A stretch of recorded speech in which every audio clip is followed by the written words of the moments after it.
নমস্কার বন্ধুরা, সোনিয়াস ক্লাসরুম চ্যানেলে তোমাদের সকলকে স্বাগত। আজ আমি পড়াচ্ছি শিশুদের বিবেকানন্দ বইটি। এই বইয়ের প্রথমে দুটি গল্প আমার আগে পড়ানো হয়ে গেছে, তোমরা চাইলে প্রথম ভিডিওটাতে দেখে নিতে পারো। এখানে আজকে আমি তিনটি গল্প তোমাদের পড়াবো। বিলের দুরন্তপনা। বীরেশ্বর শিবের বরে ছেলেকে পেয়েছেন বলে মা তার নাম রাখলেন বীরেশ্বর। এত বড় নাম ধরে কি কেউ ছোট ছেলেকে ডাকে? বাড়িতে তাই সবাই তাকে বিলে বলে ডাকত। কিছুদিন পরে অন্নপ্রাশন হলো, তখন তার নাম হলো নরেন্দ্রনাথ দত্ত। তবে আগের মতো সবাই বিলেই বলতো। ছেলেবেলায় বিলে বড় দুরন্ত ছিল। কি দুরন্তপনা, বাপরে! তাকে সামলাতে মা, দিদি সবাই হিমশিম খেয়ে যেতেন। দিদিরা ধরতে গেলে সে ছুটে গিয়ে নর্দমার ভেতরে দাঁড়াতো। জানে দিদিরা সেখানে তাকে ধরতে আসবেন না, এলে তাদের স্নান করতে হবে। আবার মাঝে মাঝে বিলে খুব রেগেও যেত। তখন একটা কাণ্ড করে বসতো, যা সামনে পেত তাই ভেঙে চুরমার করত। কি ছেলে রে বাবা! মা মাঝে মাঝে হেসে বলতেন, শিব ঠাকুরের কাছে ছেলে চাইলাম, তা তিনি নিজে এলেন না, পাঠালেন তার চেলা একটি ভূতকে। ছেলেকে শান্ত করার এক অদ্ভুত উপায় ভুবনেশ্বরী আবিষ্কার করেছিলেন। বিলের দুরন্তপনা যখন খুব বেড়ে যেত বা সে খুব রেগে যেত, তিনি তখন তার মাথায় কয়েক ঘটি জল ঢেলে দিতেন আর শিবের নাম করতেন। আশ্চর্য ব্যাপার, বিলে তাতে একেবারে শান্ত হয়ে যেত। আবার কখনো কখনো বলতেন, এভাবে দুষ্টুমি করলে শিব তোকে আর কৈলাসে যেতে দেবেন না। তাতেও ফল হতো। কি দুরন্ত ছেলে বিলে! যদি রেগে যায় ভেঙে চুরমার করে, কাছে কাছে যাহা পায়। মাথায় ঢালিলে জল, শিব শিব বলে অত রাগ তক্ষুনি সব যায় চলে। চলো এবার আমি পরের গল্পটিতে যাই। ধ্যান ধ্যান খেলা। ছেলেবেলায় সবাই তো খেলা করে। বিলেরও অনেক রকম খেলা ছিল।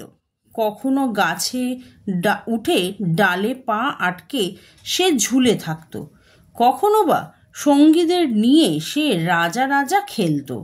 এ খেলায় সব সময় রাজা সাজতো বিলে। আবার কখনো বা ধ্যান করা খেলতো। ছবিতে দেখছো বিলে কেমন আসন করে কোলের ওপর হাত রেখে চোখ বুজে বসে আছে। ওইটুকু ছেলে যেন বুদ্ধদেবটি। ওইভাবে বসেই ধ্যান করতে হয়, এক মনে ভগবানকে ডাকতে হয়। বিলে অনেকক্ষণ এভাবে বসে থাকতো, চোখও খুলতো না, নড়তও না। আর শুধু কি চুপ করে বসে থাকা, তার মনও চলে যেত কোথায়। বাইরে কি হচ্ছে না হচ্ছে সে বিষয়ে কোনো হুঁশও থাকতো না। বিলে একবার এভাবে ধ্যান করা খেলছে, সঙ্গীরাও খেলছে, কিন্তু তারা তো আর বিলের মতো অতক্ষণ চোখ বুজে বসে থাকতে পারে না। মাঝে মাঝে চোখ খুলে দেখছে, আবার কিছুক্ষণ পর হয়তো বুঝছে। এমন সময় ঘরে একটা গোখরো সাপ ঢুকলো। দেখে সঙ্গীরা ভয়ে পালিয়ে গেল। বিলে পালিয়ে আয় বলে চিৎকার করে ডাকতে লাগলো।